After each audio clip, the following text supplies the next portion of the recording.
வணக்கம் மக்களே, welcome to our channel the night watchman connoisseurs. So the reverse fixture second southern derby between RCB versus CSK நாளைக்கு நடக்க போகுது. So எல்லாரும் subscribers fans எல்லாருமே கிறிஸ்டியங்கன்னு கேட்டுட்டே இருந்தாரு. இதோ கிறிஸ் உங்களுக்காக அப்படிங்கிற உங்களுக்காக மாதிரி கஷ்டப்பட்டு அவரோட கால் ஷீட் எல்லாம் பிளாக் பண்ணி டைம்லாம் கேட்டு அவரை கூட்டு வந்திருக்கோம் வீடியோவுக்கு.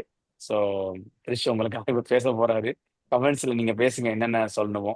ஸோ நிறைய சேஞ்சஸ் ஃப்ரம் சிஎஸ்கே எக்ஸ்பெக்ட் பண்றோம். ஏன்னா அஃபிஷியலா அந்த வந்தாதான் நான் வந்து யங்ஸ்டர்ஸை உள்ள கொண்டு வருவேன் அப்படிங்கிற மாதிரி ஒரு விஷயத்தில் தீர்மானமா இருக்காங்க. வந்துருச்சு. ஸோ நிறைய சேஞ்சஸ் எக்ஸ்பெக்ட் பண்ணலாம். ஆர்சிபி சைடு இருந்து பெருசா மைக்கேசி ஆடுவார் ஓப்பனிங்ல. புரியுது. அப்படிதான் ஆடுன்னு நினைக்கிறேன். ஸோ ஆர்சிபி சைட்ல இருந்து மேபி பெத்தல் வெளில போயிட்டு சால்ட் வந்தாலும் வருவாங்கன்னு நினைக்கிறேன். தெரில, எனக்கு கன்ஃபார்மா தெரில. Let see. கிரிஷ், நான் உன்ட்டு தான் ஆரம்பிக்கிறேன்டா. சொல்லு. ரிவர்ஸ் பிக்சர் பெங்களூர்ல போன வருஷம் இந்த மேட்ச் எவ்வளவு ஒரு பரபரப்பா ஒரு ஃபைனல்ஸை விட ஒரு வெரி எக்ஸைட்டிங் கான்டெஸ்டா இருந்தது. இந்த வருஷமும் அப்படி இருக்கும்னு நினைச்சேன். ஆனா இப்போ வந்து ஒரு வேஸ்டான ஆர்சிபி ஃபர்ஸ்ட் கப் அடிச்சாங்க போன தடவை இந்த மேட்ச்ல தான். இல்ல அப்படி இல்ல. இந்த இந்த வருஷமும் சிஎஸ்கே கொஞ்சம் கன்டென்ஷன்ல இருந்தாங்கன்னா இது செம்ம டைட்டான மேட்சா இருந்திருக்கும். பட் ஒரு இது நம்ம வந்து அவுட் ஆஃப் ஈக்குவேஷனுக்குள்ள போனதுனால இது ஆர்சிபிக்கு வந்து நல்ல ஒரு ஜெயிச்சா அந்த 1-2 மெயின்டைன் பண்ணலாம். நம்ம ஜெயிச்சா வந்து வேஸ்ட் தான், பெருசா எதுவும் இல்லை. அவங்க அடுத்த சீசனுக்கு யூஸ் ஆகும். ஸோ என்னோட தாட்ஸ் சொல்லு, இனிஷியல் தாட்ஸ். இல்ல அதுதான் இந்த நான் சொன்ன மாதிரி தான். இன்னும் ஒரு 2-3 ஸ்லாட்டால நம்ம மிஸ்டேக் பண்ணிட்டே இருக்கோம். அந்த 2-3 ஸ்லாட்டை மட்டும் கொஞ்சம் திருத்திட்டா நல்லா இருக்கும். எனக்கு ஒரே ஒரு சேஞ்ச் தான், பத்திரானா தூக்கிட்டு எல்லிஸ் ஆடணும், எல்லிஸ் கொண்டு வரணும். மிச்சப்படி பெருசா சேஞ்சஸ். தீபக் கூட வன்ஸ் பேடியை கொண்டு வருவாங்களான்னு தெரியல. அது கொண்டு வந்தா அவ்வளவுதான் கொண்டு வரணும், வேற வழி இல்லை, வேற ஆள் இல்லை. எனக்கு தெரிஞ்சு கொண்டு வர மாட்டாங்கன்னு தான் நினைக்கிறேன். இன்னொன்னு இவனை வந்துட்டு அப்ரோச்சை மாத்த சொல்லணும். யார நம்மால ஜடேஜாவாவது அடிக்க போய் அவுட் ஆகுறான்டா இவன். சிவம் தூபே வந்துட்டு ஒண்ணு அவனை ஏதாவது ஒண்ணு அந்த இந்த சப்ஸ்டியூஷன் இதை வைக்கணும். இம்பாக்ட்ஸ் அப்ப வந்துட்டு கொஞ்சம் அந்த வெளியே வச்சுட்டு பேட்டிங் வேணும்னா கொண்டு வர்ற மாதிரி அந்த மாதிரியாவது யூஸ் பண்ணணும். ஏன்னா வேஸ்டா அவன் தீபக் கூட அவுட் ஆகுற அந்த 2 பாலுக்கு இவனே வந்து வேற யாராவது வந்து கூட அந்த 2 பாலை பிடிச்சிட்டு அவுட் ஆயிட்டு போவாங்க. அதுக்கு ஒரு பவுலர் இதை வேஸ்ட் பண்றாங்கன்னு தெரியல. அது ஒண்ணுதான். ஆர்சிபி வந்துட்டு சால்ட்டுக்கு போன மேட்ச் உடம்பு தான் சரியில்லை, இன்ஜுரி எதுவும் இல்லை, அதனால வந்துருவாங்க நினைக்கிறேன். எனக்கு தெரிஞ்சு இந்த மேட்ச் கொஞ்சம் போன தடவை அதே பேட்டிங் இன்டென்ட் காட்டினா இந்த கிரவுண்ட்ல ஒரு 200+ அடிக்கலாம் தான் தோணுது. அதுதான் கொஞ்சம் பார்க்கணும். இந்த கிரவுண்ட்ல சென்னை வந்துட்டு கொஞ்சம் நல்லா இருக்கும். தூபேக்கு இந்த கிரவுண்டு நல்லா ஆடுவான். பார்ப்போம் என்ன நடக்குது அப்படின்ட்டு. ஆனா அவங்க எப்படிப்பட்ட பிச்சு கொடுக்க போறாங்கன்னு தெரியல. எனக்கு தெரிஞ்சு அவங்க ஃபாஸ்ட் பிச் தான் கொடுப்பாங்க. அந்த மாதிரி ஸ்டாப் ஆகி வருதாடா இப்போ ஆர்சிபி. இப்போ பெங்களூர்ல வந்து ரொம்ப ஹை ஸ்கோரிங்கே பார்க்க முடியல 2-3 மேட்சா. தெரியல அப்படின்ட்டு. அதுதான் அவங்க இந்த வருஷம் ஹோம்ல ஜெயிக்கணும்னா அவங்களுக்கு ஒரு 2 டீம் தான் இருந்துச்சு, 2 மட்டி டீம் தான். அதுல ஒண்ணு ஆர்ஆர், அவங்களே தோத்துட்டு போயிட்டாங்க. இன்னொன்னு நம்ம தான் ஜெயிக்கிறதா ஹோம்ல. அது வந்துட்டு எப்படி நடக்க போகுதுன்னு தெரியல, பார்ப்போம். ஓகே மேடி, உன்னோட இனிஷியல் தாட் சொல்றோம். மட்டி டீம்லாம் கிடையாது சிஎஸ்கே அந்த விஷயத்துல. இது பண்ணா இல்ல இந்த வருஷம் டீம் இந்த வருஷம் வந்து சிஎஸ்கே வந்து தோத்ததுக்கு அப்புறம் கொஞ்சம் என்ன சொல்றது, அந்த வந்ததுக்கு அப்புறம் இன்னும் கொஞ்சம் ப்ரோஆக்டிவ் ஆவாங்கன்னு நினைக்கிறேன். ஏன்னா நீ நோட் பண்ணா நிறைய வந்து சேஞ்சஸ் நடந்ததுக்கு அப்புறமா கொஞ்சம் இதுக்கப்புறம் நமக்கு ஒண்ணுமே இல்லைன்றப்பதான் நமக்கு ருத்ராஜ் வந்து இதுக்கு முன்னாடி இந்த மாதிரி ஒரு 4 சீசன் 2020 நடந்தது, இவ்வளவு டிஃபீட். ஸோ அப்பதான் ருத்ராஜ் மாதிரி ஒரு ஆள் கிடைச்சார். நம்ம கொஞ்சம் ஃப்ரீ ஃப்ளோயிங்கா ஆடுவாங்க. அண்ட் மோரோவர் ஆர்சிபி வந்து இந்த பிச்சை வந்து ஃபிளாட்டா தான் போட பார்ப்பாங்க. ஏன்னா அவங்க குவாலிஃபயர் ஆடணும், எலிமினேட்டர் ஆடணும், அந்த மாதிரி ரேஞ்சஸ் பாக்குறப்போ அந்த ஏரியால இருக்க பிச்சஸ் எப்படி உனக்கு நின்னுலாம் வராது. ஸோ ப்ராபபிளி ஒரு பிளாட் பிச்சஸ் தான் கொடுக்க பார்ப்பாங்க. கொடுத்துட்டு நல்லா ஹை ஸ்கோரிங் பண்ணி பேட்டிங் கான்பிடன்ஸா போகலாம். ஏன்னா தே ப்ரூவ் வித் பவுலிங் நிறைய விஷயம். ஹேசல்வுட் ஆகட்டும், ஆஷ்தேல் ஆகட்டும், புவி ஆகட்டும், கொஞ்சம் பவுலிங் நல்லா போட்டுருக்காங்க. இன்னும் பயங்கரமா பேட்டிங் கான்பிடன்ஸ் வரலாம். ஒரு ஹை ஸ்கோரிங் 240 220 எல்லாம் அடிச்சோம்னா நமக்கு இன்னும் கான்பிடன்ஸ் நிறைய வருன்ற மாதிரி ஒரு பேட்டிங் பிச்சஸ் கிடைக்கிறதா தெரியுது. அண்ட் டு த கான்ட்ரரி சிஎஸ்கேவும் கொஞ்சம் ஃப்ரீயா ஆடினா பெட்டரா இருக்கும். இப்போ எந்த ஒரு செல்லுக்குள்ள எல்லாம் போகாம அந்த கடைசியான அந்த கொலாப்ஸ்னாலதான் போன கேம் தோத்தோம். மற்றபடி குட் பேட்டிங். அண்ட் அந்த ரன்னை வச்சு நம்ம ஃபைனல் ஓவர் வரைக்கும் டிஃபீட் பண்ண வந்ததே வந்து ஒரு பெட்டர் வே. அது கொஞ்சம் நல்ல இம்ப்ரூவ்மெண்ட் தெரியுது. இந்த கேம்ல கொஞ்சம் இம்ப்ரூவ்மெண்ட் இருக்கும். But yet RCB going favourites. சூப்பர்டா. 11ல எதுவும் சேஞ்சஸ் எதிர்பார்க்கறியா? உனக்கு ஆல்ரெடி அவன் சொல்லிட்டான், தூபே மட்டும் எனக்கு இம்பாக்ட்ல போடுற மாதிரி.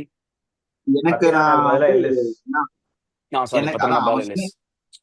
பத்ரியானா பதில் எல்லிஸ் ஓகே, பட் ஸ்டில் தேல் கோ பத்ரியானா தான் எனக்கு தோணுது. அவங்க அதுதான் அந்த பிளேயர்ஸ் ட்ரஸ்ட்ன்றது வந்து சிஎஸ்கே வந்து விடாது. ஸோ அவங்க தான் டெவலப் பண்ணாங்க. நம்ம எவ்வளவுதான் சொன்னாலுமே வந்து அவங்க பத்திரானா ஒரு எக்ஸ்பேக்டர், அவனை பிலீவ் பண்ணுவோம் அப்படி. எனக்கு வந்து இந்த கேம்ல பத்திரானா வந்து சரியா பண்ணல, இந்த சீசன் ஒழுங்கா பண்ணல, இவன் தூக்கி நம்ம வேணாம் அப்படின்னு சொல்லி ட்ரை பண்ற டீம் சிஎஸ்கே கிடையாது. ஓகே, நம்ம இன்வெஸ்ட் பண்ணிருக்கோம், நம்ம அவனால எவ்வளவு முடியுமோ பண்ணட்டும் அப்படின்னு ட்ரை பண்ணுவாங்க. அண்ட் மேபி உனக்கு ஒரு பிரேக் கொடுத்துட்டு அவனால எல்லிஸ் ட்ரை எவ்வளவு முடியுமோ பண்ணுவோம். அவன் பண்ணிட்டான்.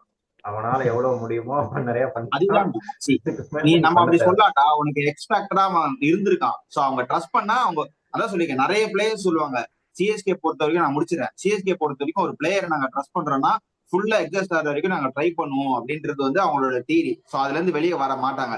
நீ எவ்வளவு சொன்னாலுமே, நம்ம என்னதான் பத்திரிகா கலாச்சாரமே, அவங்க சிஎஸ்கே வந்து பேக் பண்ண தான் போறாங்க. மேபி இன்னும் ஃபைன் டியூன் பண்ண முடியுமான்னு பார்ப்பாங்களே தவிர மற்றபடி ரீடென்ஷன்ல தூக்கலாம் மாட்டாங்க. நம்ம என்ன சொல்லணும், மேபி பவுலிங் ஆக்ஷன் கொஞ்சம் வந்து ஃபைன் டியூன் பண்ண ட்ரை பண்ணலாம். இல்ல நான் அவனை சி தூக்கெல்லாம் சொல்லல. அவனை ஒன்னேதான் சொல்றேன். அவனை வந்துட்டு வெளியே உட்கார வச்சு ரீஒர்க் பண்ணணும். அவனை ரீஒர்க் பண்ணி அவனை ஸ்ரீலங்காக்கெல்லாம் இது அனுப்பாதீங்க. பாயிண்ட். அவனை என்ன பண்ணுங்க, அவனை இங்கே சிஎஸ்கே அகாடமில வச்சு ஒரு நல்ல பவுலிங் கோச்சை அது கொண்டு வந்து பண்ணுவாங்க. வச்சு அவனை வருஷம் ஃபுல்லா ட்ரெயின் பண்ணி, நீ ஸ்ரீலங்காக்கெல்லாம் ஆடி ஒன்றும் கிழிக்க போறது இல்லை நீ, சரியா? 18 கோடி 13 கோடி இங்கே தான் கொடுத்துருக்கோம் உனக்கு, சரி?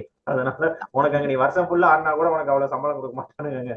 அதனால நீ இங்கே உட்காந்து இத இது இல்லாம இந்த அவனை ஜேஎஸ்கே லெவல் இருக்கு, சரியா? ஜேஎஸ்கே லெவல் அவன் இருக்கான். இதுல இருக்கானான்னு தெரியல, டெக்சாஸ் சூப்பர் கிங்ஸ்ல இருக்கானான்னு தெரியல. டெக்சாஸ்ல கிடையாது. டெக்சாஸ்ல கிடையாது, ஜேஎஸ்கேல இருக்கான். அதனால வந்துட்டு அவனுக்கு இங்கதான், அதனால பேசாம இங்கேயே இருந்து வருஷம் ஃபுல்லா இங்கே இருந்து அப்பப்போ சனி ஞாயிறு மட்டும் ஸ்ரீலங்காக்கு அனுப்பி விட்டு அப்பா அம்மா பார்த்து திரும்பி கூப்பிட்டு வந்து அவனை இங்கேயே வச்சு அடிச்சு மாத்துங்க ஆக்ஷனை. இல்லைன்னா இதே ஆக்ஷன்லயே எப்படி ரீஒர்க் பண்ணி எந்த பால் யாக்கர் விழுகலன்னா யாருக்குமே 6 பால் 6 யாக்கர்லாம் விழுகிறது கஷ்டம், சரியா? நேத்து ஆகாஷ் மத்வால் பாத்தீங்கன்னா லாஸ்ட் ஓவர் 4 யாக்கர் சூப்பரா போட்டான், செம்மையா போட்டான். அதுல 1 எட்ஜ் ஆகி போச்சு, லாஸ்ட் பால் ஓபி பால் விழுந்துருச்சு. அதுதான் யாருமே அந்த மாதிரி போட முடியாது, மிஸ் ஆகும். அது வந்துட்டு அதுவும் டெத் ஓவர்ல எல்லாம் டியூ வரும்போது மிஸ் ஆகும். ஆனா அவன் அதுக்கு பதிலா என்ன பால் போடலாம்னு யோசிக்கணும். அவன் திரும்பி திரும்பி ஃபுல் டாஸா போட்டுக்கிட்டு இருக்கான். அதுதான், நீ லென்த் பால் போட்டு கூட அடி வாங்கடா, ஃபுல் டாஸ் போடாதான் தான் இது. அவன் ஸ்பீடுக்கு தொட்டா வேற போயிடுது ஒயிடு. நான் ஒரு சேஞ்ச் வந்து ராமகிருஷ்ணா கோஷ் ஆட வைப்பாங்களும் தோணுது, பட் ரேடார்ல இல்ல. நான் வந்து நான் முதல்ல இருந்தே சொல்லிட்டு இருக்கேன், நமக்கு வந்து அந்த டீம் பேலன்ஸ் தான் மிஸ் ஆகுது. இப்போ இந்த பக்கம் ஒரு பேட்டர், இந்த பக்கம் ஒரு போலர், ஒரு ப்ராப்பர் ஆல்ரவுண்டர். இப்ப சாம் கரன் வந்து நம்ம ப்ராப்பர் ஆல்ரவுண்டரா சொல்ல முடியாது. ராமகிருஷ்ணா கோஷும் நம்ம ட்ரையல் டெஸ்ட் பண்ணல. பட் இருந்தாலும் இந்த ஒரு இந்தியன் டேலண்ட் நான் பார்த்தேன். பேட் ஸ்விங் கொஞ்சம் நல்லா இருந்தது. பட் இன்னும் அவங்க ராவா தான் பாக்குறாங்கன்னா மேபி கொஞ்சம் ட்ரைன் பண்ண சான்சஸ் இருக்கு. பட் ஒரு இந்த மாதிரி கிரவுண்ட்ல மேபி ட்ரையல் பண்ணலாம். ஒரு 2 overs போடக்கூடிய கெப்பாசிட்டி இருக்கு. அண்ட் லாங் ஹேண்ட்ஸ், கொஞ்சம் ஹைட்டும் வேற, kind of Hardik Pandya flavour இருக்கு. ஓகே, நம்ம ஒரு batting allrounder, proper allrounder try பண்ணலாம் அப்படின்னு சொல்லிட்டு இருக்கான். இன்னொன்னு என்னன்னா, இந்த கிரவுண்ட்ல வந்துட்டு நம்மளுக்கு எனக்கு தெரிஞ்சு நம்மளுக்கு ஆல்ரவுண்டர் தேவையில்ல. டிஃபெண்ட் பண்ணணும்னா ஒரு ஃபுல் டைம் பவுலர் தான் வேணும். அன்சுல் கம்போஜை கொஞ்சம் நல்லா யூஸ் பண்ணணும். ஏன் தோனி நம்ப மாட்டேங்கிறாரு தெரியல அன்சுல் கம்போஜை. அவன் நல்லா தான் போடுவான். அவன் வந்துட்டு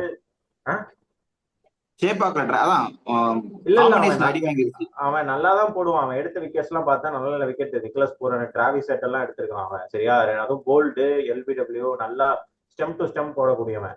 அவனை வந்துட்டு கரெக்டா யூஸ் பண்ணணும். அவன் ஒரு ஓவர் அடி வாங்கணும், அடுத்த ஓவர் அவனை உட்கார வைக்கிறது தப்பு இல்லை. அப்பெல்லாம் பார்த்தா நம்ம ஷர்துல் தாகரை 3 ஓவர் அடி வாங்கி 4 ஓவர்லாம் போட வைப்பாரு. தீபக் சகார்லாம் அடி வாங்குவான்.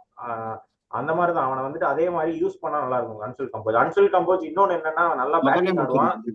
அன்சுல் கம்போஜ் பேட்டை சுத்துவான், நல்லா ஆடுவான். அவன் ஏன் ஆட மாட்டேங்கிறான்னு தெரியல. இல்லடா, இப்போ நம்ம எங்க மாட்டிக்கிறோம்னா பவர் பிளேலே முடிச்சிடலாம் அன்சுல் கம்போஜ்.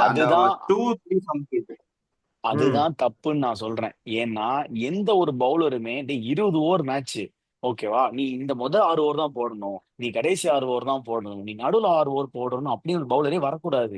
பவர் பிளேல 2 ஓவர் போடுறியா, நடுவில் 1 ஓவர் யூஸ் பண்ணணும், டெத்ல போடணும். அது மாதிரி டெத் பவுலரா அங்க 6 பும்ரா போடணும், 6வது ஓவர் 10வது ஓவர் அப்ப 16, 18 அந்த மாதிரி ஆல் ஃபேஸ் பவுலர் தான் நமக்கு வேணும். சும்மா நீ ஒருத்தனை எடுத்துட்டு நான் உனக்கு பவர் பிளேல மட்டும்தான் கொடுப்பேன், அவன் நான் நீ எதுவுமே கொடுக்க மாட்டேன் அப்படிங்கிற மாதிரி. அப்புறம் இன்னொரு பவுலரை நான் டெத்துல மட்டும்தான் கொடுப்பேன், உனக்கு ஃப்ரண்ட்ல ஓவரே தர மாட்டேன் அப்படின்னா ஸ்ரீலங்கா அதெல்லாம் நம்ம மாட்டி இல்லடா. இப்போ உனக்கு நீ ஆப்ஷன்ஸ் எடுக்கும்போது இந்த மாதிரி கேஸ் எல்லாம் மாட்டிக்கிறேன். டெத்துல பாரு, அன்சுல் கம்பெனி கண்ணை மூட்டு வேண்டாம், ஜடேஜா வேண்டாம், 100 வேண்டாம், 100 மட்டும் இருக்கான், 100 பத்திரான், அந்த 2 பேர் தான் அவன் கண்ணுக்கே தெரியுறாங்க ஆப்ஷன்ஸ் பார்த்தா. ஆனா கலீல் நல்லா போடுவான், களி. அன்சுல் கம்போஜும் போடுவான். இன்னொன்னு அவனுக்கு போட இன்னொன்னு ஒரு சான்ஸ் தொடர்ந்து கொடுக்கணுங்கிற நான். ஒரு ஸ்பெல்லு வந்துட்டு மேக்சிமம் 3 ஓவருக்கு மேல போட முடியாது. ஏன்னா நான் என்ன சொல்றது, நீங்க எப்படி இருந்தாலுமே போட முடியாது ஒரு ஸ்பெல்லு 3 ஓவருக்கு. டெஸ்ட் மேட்ச்ல போடலாம், டெஸ்ட் மேட்ச்ல வந்துட்டு ஆண்டர்சன் 8 ஓவர் 9 ஓவர் ஸ்பெல்லாம் போடுவார், இஷாந்த் சர்மாலாம் போடுவார். ஆனா அங்க வந்துட்டு உனக்கு டைம் கிடைக்கும், பேட்ஸ்மேனும் இது எடுக்க மாட்டாங்க. ஒரு 2 பால் லூஸ் பால் கிடைச்சா கூட அதை இதுதான் பண்ணுவாங்களே தவிர, இங்க அப்படி கிடையாது. நீ ஒரு பால் லூஸ் பால் போட்டாலும் அந்த அப்படியே மொமெண்டத்தை மாத்தி மாத்தி விட்டுரும். அதுதான் பத்திரானாக்கு வந்துட்டு 4 ஓவரை தொடர்ந்து கொடுக்கறது ரொம்ப கஷ்டம். நான் போன வாட்டி மாத்திட்டாங்க. அதுதான் கொஞ்சம் சொல்றேன். early-ஆ. வார வாரம் நாங்க இப்ப கிரிக்கெட் ஆட போயிட்டு இருக்கேன், அதான் சொல்றேன் 2 ஓவர் போடுறதே கஷ்டம்டா. 6 பால் ஓடி போட்டுன்னா முடிஞ்சிருவா. ஃபாஸ்ட் பவுலர்ஸ் எல்லாம், ஸ்பின்னர்ஸ்க்கே வந்துட்டு உன்னை 2 ஓவருக்கு 3 ஓவருக்கு மேல பேர போட்டா உன்னை கணிக்க செஞ்சிருவாங்க ஸ்பின்னர்ஸ். அவங்களுக்கு எனர்ஜி இல்லைன்றத விட உன்னை கணிச்சிருவாங்க ஸ்பின்னர்ஸ். 3வது ஓவர் அடிச்சிருவாங்க. அதுதான் அந்த மாதிரி தொடர்ந்து போடுறது ரொம்ப கஷ்டம். அதுவும் சென்னை மாதிரி ஹியூமிடிட்டில எல்லாம் வந்துட்டு உனக்கு அவ்வளவுதான், முடிஞ்சிருவ நீ. லாஸ்ட் 2 கேமுமே நமக்கு நியூ பயங்கரமா அஃபெக்ட் ஆச்சு சேப்பாக்ல. சோ அது ஒரு பெரிய காசு. கொஞ்சம் அந்த ஃபர்ஸ்ட் பேட் ஹைன் சைட்ல காரணம் சொல்லலாம். பட் இந்த ஒரு அட்டாக்கை வச்சுக்கிட்டு இந்த ஜூ இருந்ததால தான் நம்மளால வந்து பெருசா பண்ண முடியல. ரெண்டுமே சம்வாட் க்ளோஸ் கேம் தான். We just start off 20 or 20 runs தான் நினைக்கிறேன். மத்தபடி வந்து ஒரு சேஞ்ச் தான். ஒரே தீபக் ஒரு கூட சேஞ்ச் ரீப்ளேஸ் தீபக் கூட பதிலா ஒரு சேஞ்ச், அவ்வளவுதான். வேற பெருசா சேஞ்ச் இருக்காது. மேபி வன்ஷ் பேடி ஆர் நீ சொன்ன கோஷ் வருவானு தெரியல, ஏன்னா அவன் ஸ்கீன் ஆஃப் திங்ஸ்ல எப்படி இருப்பானு தெரியல. வன்ஷ் பேடி வருவான். இம்பாக்ட் பிளேயர் இருந்தான். 2 கேம்ல இம்பாக்ட் பிளேயர் இருந்தான். வன்ஷ் பேடி அவன் இம்பாக்ட் பிளேயர்ல கொண்டு வராங்க. ஒன்ஸ் பேடிக்காவது ஏதோ எடிட் எல்லாம் போட்டு அங்க டிக்கெட் 4 6 அடிக்கிற எடிட்ட போட்டு ராமகிருஷ்ண கோஸ் யாருன்னே தெரியும். வன்ஷ் பேடி நம்ம சொல்றோம் ஏன் அவங்க எடுக்க மாட்டாங்கன்னா, பிராக்டிஸ் மேட்ச்ல வந்து ஒண்ணுமே ரொம்ப சுமாரா ஆடினாராம் வன்ஷ் பேடி, அதனாலதான் எடுக்கல அப்படிங்கிற மாதிரி சொல்றாங்க. பட் ஆனா தெரியல, நிறைய பேர் ஆக்சுவல் மேட்ச்ல நிறைய பேர் நம்ம டீம்ல பாதி பேர் மேட்ச்லயே சுமாரா தான் ஆடுறாங்க. அதான் இல்ல ஒரு யங்ஸ்டர் சான்ஸ் கிடைக்கும் கண்டிப்பா. வன்ஷ் பேடியோ இல்ல ராமகிருஷ்ண கோஷோ ஆண்ட்ரே சித்தார்த்தோ யாருக்கா ஒரு ஆள் கண்டிப்பா சான்ஸ் கிடைக்கும். அது யாருன்னு வெயிட் பண்ணி பார்ப்போம். சோ இடம் இல்ல, ஆண்ட்ரே சித்தார்த் ஓப்பனிங்ல ஒன் டவுன் தான், அதுக்கு மேல அவனுக்கு இடம் கிடையாது. நான் முடிச்சிடுறேன். இப்போ வான்ஷ் பேடி வந்து உனக்கு ஓப்பனிங்ல ட்ரை பண்ணாங்க. டெல்லி பிரீமியர் லீக்ல ஹி பிளேட் அரௌண்ட் 4 or 5. இப்ப நமக்கு எங்க தேவைன்னா உனக்கு அந்த Brevis wicket, Shivam Dube wicket விழுந்ததுக்கு அப்புறமா ஒரு ஆள் வேணும் தோனியை பிரிட்ஜ் பண்றதுக்கு. சோ அந்த இடம் பாக்குறப்போ உனக்கு ரோல் கிளாரிட்டின்னு பார்த்தா இப்ப T20 பொறுத்த வரைக்கும் உனக்கு ரோல் கிளாரிட்டி தான். உனக்கு இந்த ஃபேஸ்ல இந்த பேட்டிங் லைன் பேரும் அப்படின்ற மாதிரி தான் ஆடுவாங்க. அண்ட் ஆல்ரெடி இப்ப ஆயுஷ் மாத்ரேவும் ஷேக் ரஷீதும் ஒரு 4 ஓவர் 5 ஓவர் ஆடிட்டாங்களே, உங்களுக்கு பின்னாடி சான்சஸ் கிடைக்காது. சோ அப்படி இருக்கப்போ நான் வந்து வான்ஷ் பேடி மாதிரி ஒரு டேலண்ட்டை வீல அடிக்கக்கூடிய பிளேயரை நான் எதுக்கு நம்பர் 6 நம்பர் 7ல வேஸ்ட் பண்ணணும்? சோ அதுக்கு வந்து நான் முதல்ல இருந்தே சொல்லிட்டு இருக்கேன். இப்போ ராமகிருஷ்ண கோஷ் நான் இப்ப சொல்லல, டீமோட ப்ரிவியூல இருந்தே நான் சொல்லிட்டு இருக்கேன். அந்த மாதிரி ஒரு பிளேயர் ட்ரை பண்றது பெட்டர். ஒரு டீமோட ஒரு இந்தியன் பேட்டிங் பவுலிங் போடுற ஒரு இந்தியன் ஆல்ரவுண்டர் வந்து டீமுக்கு ரொம்ப இம்பார்ட்டன்ட்.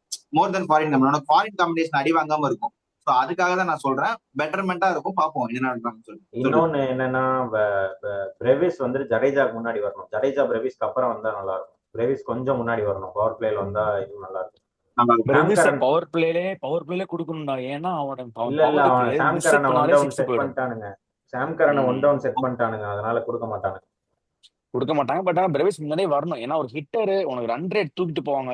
போன தடவை சூப்பரா இருந்தாங்க, 60 for 3 அப்படிங்கிற இடத்துல வந்து 120 for 3 எனக்கு அந்த 13 ஓவர்ல அடிச்சாங்க. எனக்கு அதுதான் ரொம்ப ஹாப்பியா இருந்தது. ஏன்னா எல்லாருமே இந்த டெம்ப்ளேட் தான் ஆடிட்டு இருக்காங்க. நீ விக்கெட் இருந்தா பரவாயில்ல, பட் கொஞ்சம் நீ ப்ரொலாங் பண்ணி போகணும். ஆனா ரன் ரேட்லயும் 10லே கொண்டு போகணும், அதுதான் மேட்ரு.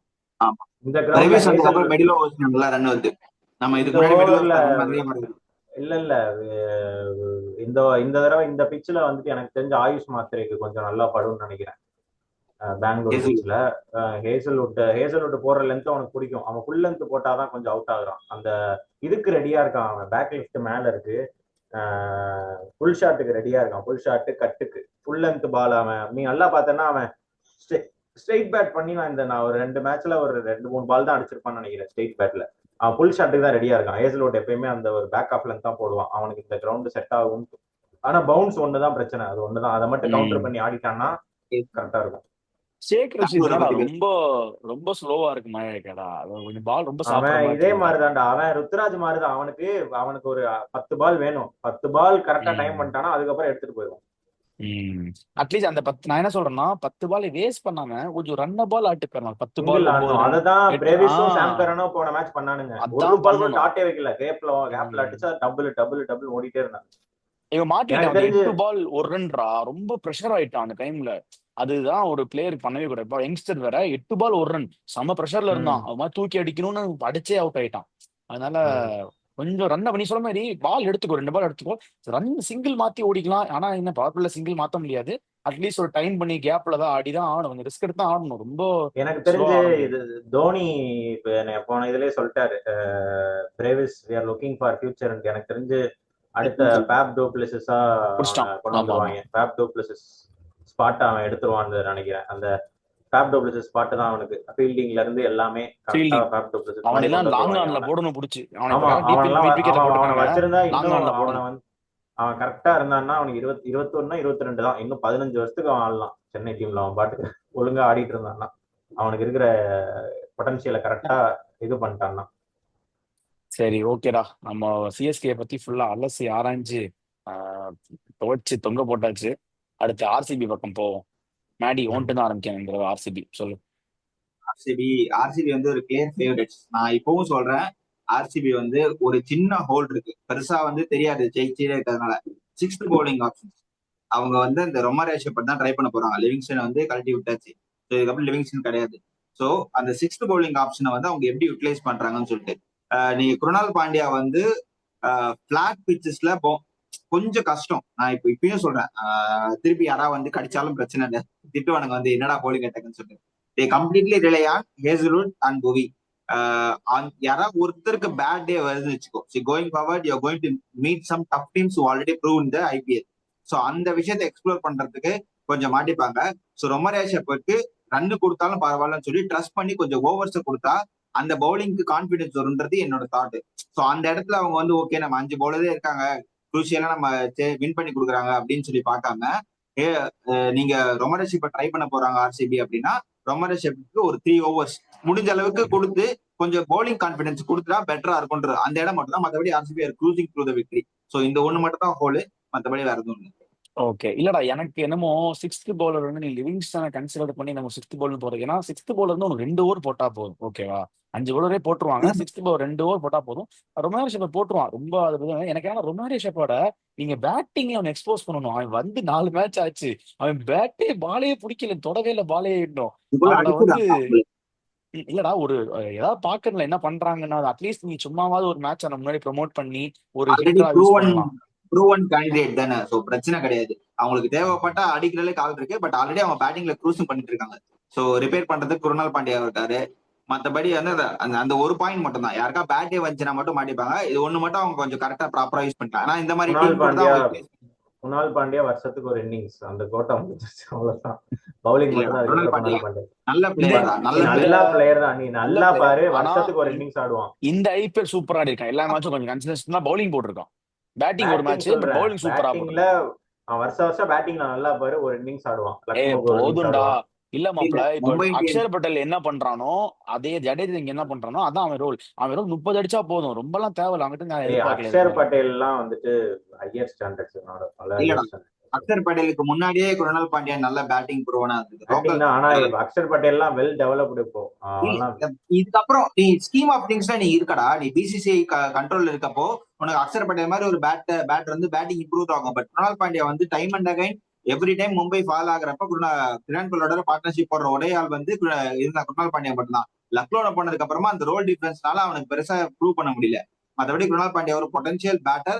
இந்த மாதிரி எப்பப்பெல்லாம் ரிப்பேர் ஆகுதோ அப்போ வந்து ஸ்ட்ரகிள் ஆகிறப்போ இது பண்ணிட்டு ரொட்டேட் பண்ணிட்டு பேர்லெஸ்ஸா ஆடுவான், ஷெல்லுக்குள்ள போகாம. சோ அதுதான் அவனோட அட்வான்டேஜ். நல்ல கிரவுண்டு, நல்ல டீம் கிட்ட ஃபார்ம் ஆனதுனால அவனால நல்லா யூஸ் பண்ண முடியுது குருணால் பாண்டியாவில. என் தலைவன் தேவதத் படிக்கலுக்கு ஒரு இன்னிங்ஸ் இருக்கு, அது என்னைக்கு வரப்போகுதுன்னு தெரியல. அந்த இன்னிங்ஸ் நாளைக்கு தான் நம்ம கூட தான். செம்மையா ஆடிட்டு இருக்காங்க. நீங்க நம்ம இல்ல டிவி இல்ல வச்சு அந்த கொடுத்து அந்த அடிக்கிற இன்னிங்ஸ் கிடையாது. என் தலைவன் வருஷம் ஒரு டெஸ்ட் மேட்ச் ஓ ஆடுவான். அது டெஸ்ட் எந்த இன்னிங்ஸா? மேட்ச் தெரியும். நீ நம்ம நல்லா கூட பாரு செஞ்சுரி அவன். அடிச்சா ஞாபகம் இருக்கா? நம்ம கூட நினைக்கிறேன் அதெல்லாம் நம்ம கூட அடிச்சிருக்கான்டா. செஞ்சுரி அடிச்சோம். ஒரு மேட்ச் நம்ம கூட கான்பிடன்ஸ். 45 பால் 50 போடுவான் ஒரு தடவை. அவர் ம். டெஸ்ட் இன்னிங்ஸ் ஒரு தடவை ஆடுவான். கன்ஃபார்ம் வருஷத்துக்கு ஒரு தடவை ஆடுவான். அது என்னைக்கு தான் தெரியல.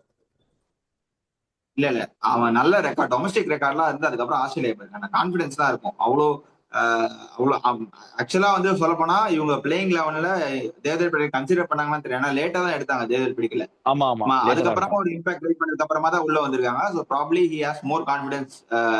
ப்ராப்பரா நம்பர் 3 அந்த மாதிரி ஒரு பேட். ஹைட்டுக்கு நல்லா ஆடுறோம். ஓகேடா. இப்போ எனக்கு ஒரு பாயிண்ட். ஆர்சிபி வந்து இந்த வருஷம் வந்து அவங்களோட டெம்ப்ளேட் அண்ட் அந்த மென்டா டிகே உள்ள வந்ததுக்கு அப்புறம் செம்ம சேஞ்ச் பண்ணியிருக்காங்க. அண்ட் அந்த people Arnold management, player management எல்லாமே நல்லா பண்ணியிருக்காங்க. அண்ட் ஆல்சோ நான் ஒரு ஒரு ஆர்டிக்கல்ல பார்த்தேன்டா, சுயாஷ் சர்மா வந்து லாஸ்ட் ஒரு ஒரு ஆபரேஷனுக்கு பண்ண வேண்டியது இருந்துதான், யூகேக்கு அனுப்பியிருந்தாங்க. ஸோ அங்க அவங்களோட ஓன் ஃபேமிலி மாதிரி என்னை வந்து அவ்வளோ கேர் பண்ணி பார்த்துக்கிட்டாங்க. I am forever grateful to RCB அப்படி இப்படின்னு சொல்லி செம்ம ஒரு எமோஷனல் ஃபெல்ட் மொமெண்டா வந்து இது ஷேர் வேற பண்ணியிருந்தான். வேற டீமோட டைலாக் ஆச்சு. One family. இருடா இல்லடா, அது அவங்களோட இது அது மாதிரி. பட் ஆர்சிபி என்ன சொல்றேன்னா, அவங்க வந்து ஒரு கட் அண்ட் ரைட்டா இருப்பாங்க. இப்போ வந்தா இது அடுத்து உடனே தூக்குறது, அடுத்து வேற பிளேயரை கரண்ட் ட்ரெண்ட் உள்ள பிளேயர் எடுக்கிறது, அந்த மாதிரி ஒரு ஆர்சிபி வந்து இந்த வருஷம் அவங்க பிளேயர்ஸை ரொம்ப பேங்க் பண்ணி அவங்களோட எமோஷனலா அவங்களோட கனெக்ட் பண்ணி முடிச்சிடறேன் அவங்க எல்லாம் எமோஷனல் அவங்க கூட கனெக்ட் பண்ணி அந்த ஒரு பிளேயர்ஸோட இப்ப நம்ம சிஎஸ்கே என்ன பண்ணுவாங்க, அந்த ட்ரஸ்ட் கொடுக்குறாங்கல்ல, நீ தாண்டா ஆடுவ, நீ அந்த ட்ரஸ்ட் ஃபேக்டரை வந்து டிகே உள்ள வந்து இன்ஜெக்ட் பண்ணிருக்காரு. அது வந்து செம்ம சூப்பரா ஆர்சிபிக்கு ஒர்க் அவுட் ஆகுது. அண்ட் குடோஸ் டு அவங்க வந்து அந்த ஒன்னு பர்டிகுலர் சொல்றேன் கேளு. அவங்களோட ப்ளூ பிரிண்ட்டை விட்டுட்டு அவங்க வந்து புதுசா ஒரு முயற்சி பண்ணிருக்காங்க. That has been paying off this season extremely well for RCB. Over to you. அது அது ஜெயிக்கிற வரைக்கும் பிளே ஆஃப்ல போய் பார்த்த உடனே டிகேவை தம்பி போயிட்டு அது அப்படிலாம் சொல்லக்கூடாது. மாப்பிள்ள இங்க தோப்பாங்க ஜெயிப்பாங்க, அது வந்து செகண்டரி. அவங்க பட் டீம் நாக்ஸே அவங்கள ஓட்டிட்டு தான் இருக்கான். நல்லா ஆடினா நீ ஆர்சிபில இருக்க கூடாது, கிளம்பிடு. இவனுக்கு அது புரியல. உனக்கு பிடிக்கலன்றது ஓகே, பட் ஆனா அவன் சொல்றது உண்மை. அவன் சொல்றது சர்க்காசம்லாம் ஓகே இல்ல, சர்க்காசம் புரியுது. அவங்க டீம் நீ நல்லா பாரு, நல்லா ஆடுற பிளேயர் அடுத்த வருஷம் வச்சிருப்பாங்களா? ஒருத்தன் பில்ட் ஆகுறான், ஒருத்தன் ஃபேமா கிளம்புறான், ஒருத்தன் வந்துட்டு ஒரு ஒரு ஒரு ஃபேம் அவனுக்கு அங்க கிடைக்குது அப்படின்னால அடுத்த வருஷம் தூக்கிடுவாங்க. நல்லா யோசிச்சு பாரு. ஃபேப் டூ பிளஸ் என்ன பண்ண எதிர்த்துக்கணும்? இல்ல மாப்பிள்ள, அதுதான் நான் சொல்றேன். இத்தனை வருஷமா அப்படி இருந்தாங்க. ஆனா இந்த வருஷம் அதான் நான் சேஞ்சுன்னு சொல்றேன். இத்தனை வருஷமா பாரு டிராவிஸ் இந்த வருஷம் இல்லடா, இந்த வருஷம் என்ன, இந்த வருஷம் இன்னும் ஃபுல்லா முடியலையே. முடிஞ்சதுக்கு அப்புறம் அடுத்த வருஷம் தான் நீ சொல்லணும் மாத்திராங்களா இல்லையான்ட்டு. மாத்த மாட்டாங்கன்னு தோணுதுன்னு சொல்றேன்.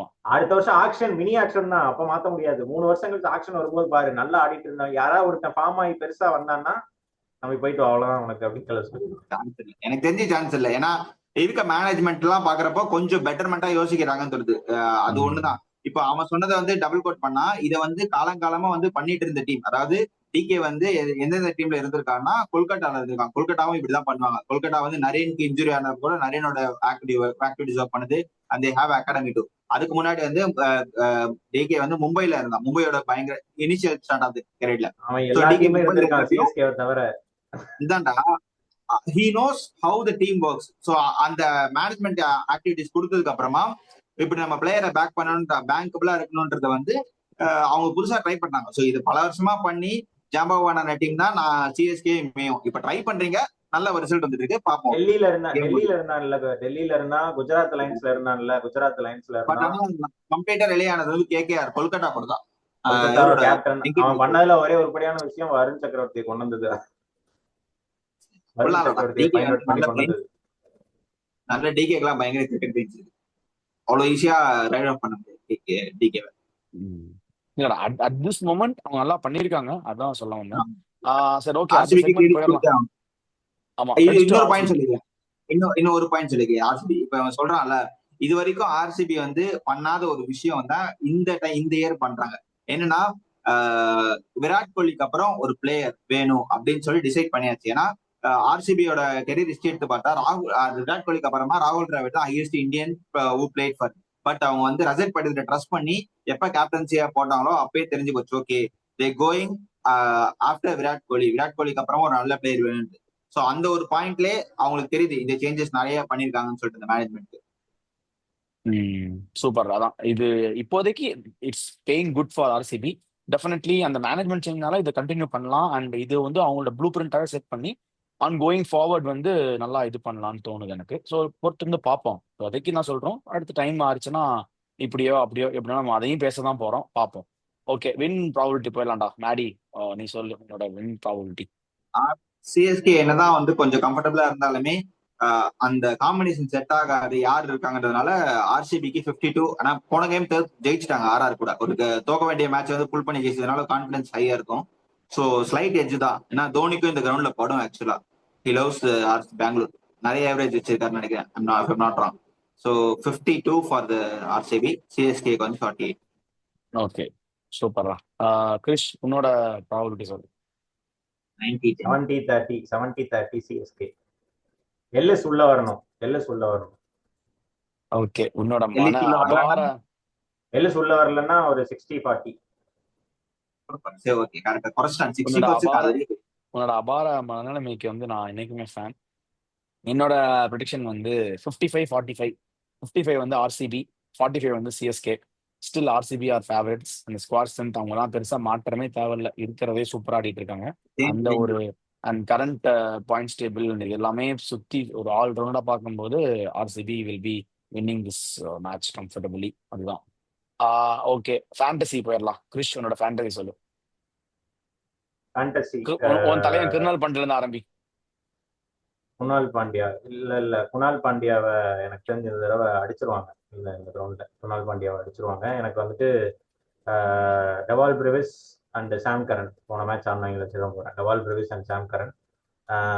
இங்க வந்துட்டு ஆர்சிபியில வந்துட்டு விராட் கோலி அண்ட் இன்னொரு பவுலர் யாரு, புவி. Okay, super. மேடி, உன்னோட தாட் சொல்லு.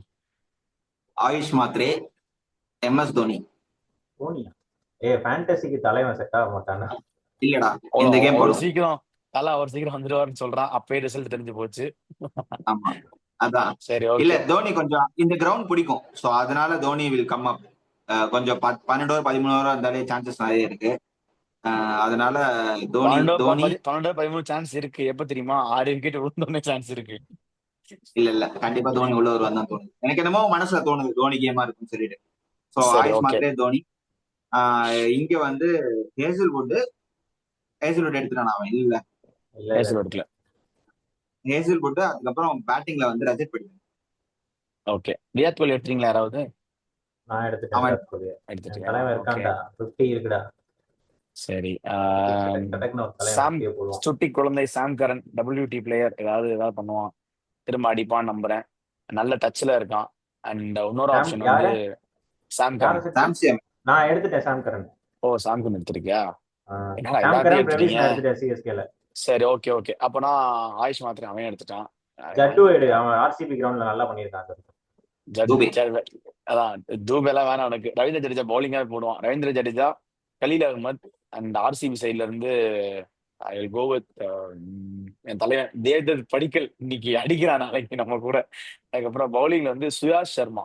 ஏன்னா அந்த leg spinner, genuine leg spinner, ஒரு மாதிரி அன்ஆர்த்தடாக்ஸ் ஆக்ஷன்ல இருந்து போடும்போது எல்லாருக்குமே யாருமே கம்ஃபர்டபுளா ஆடவே இல்லை. ஸோ அவன் வந்து நல்லா போடுவான்னு நான் நினைக்கிறேன். இன்னொன்னு ஏன் விராட் கோலி எடுத்தேன்னா, இவன் ஆரஞ்சு கேப் வந்துட்டு இவன் சூரியகுமார் யாதவ் இருக்குன்னு நினைக்கிறேன். எப்படியும் அவனுக்கு கண்ணை ஊத்திட்டே இருக்கும். அப்படியே ஒரு தலைவன் ஒரு தட்டி ஒரு 50 போட்டுருவான். நிறைய கேம்ல வந்து அவரு நிறைய சப்போர்ட் பண்ணி அந்த நிறைய ஒரு வைட்டல் பார்ட்னர்ஷிப் தான். சோ அதை வந்து நம்ம இது பண்ண முடியாது. தட்டி 50 போட்டுருவாங்க சொன்னேன். அடிக்க மாட்டான்னு யாரா சொன்னா? 50 போட்டுருவாங்க சொன்னேன். சரி, ஓகே. சூப்பரா நிறைய பேசிட்டோம். ஒரு எக்ஸ்டெண்டட் செஷன் இது, எஸ்பெஷலி ஃபார் சிஎஸ்கே ஆர்சிபி மேட்ச்னால ஃபேன்ஸ் சப்ஸ்கிரைபர்ஸ் நிறைய கேட்டுட்டு இருந்தாங்க. ஓகே, நான் சீக்கிரம் அப்லோட் பண்ணிடுவேன். அண்ட் பாருங்க. அண்ட் நாளைக்கு மேட்ச்ல யார் ஜெயிப்பான்னு தெரியல, பார்ப்போம். பார்த்துட்டு நல்ல மேட்சா இருந்தா சந்தோஷம் எனக்கு. அதுதான். யாரிச்சாலும் பரவாயில்ல, கொஞ்சம் டைட்டா போகணும். சும்மா ஒன் சைடா போனா வேஸ்ட். பார்ப்போம். ஒரு மேட்சா 2 மேட்சா? ஒரு மேட்ச் தான். ஓகே, நாளைக்கு மேட்ச் முடிச்சுட்டு நம்ம வந்து ரிவ்யூல சந்திப்போம். எப்படி யார் என்ன பெர்ஃபார்ம் பண்ணாங்க அப்படின்னு. Until and then, we are all signing off from the trios, VJ, Krish and Maddie. Thank you and bye-bye.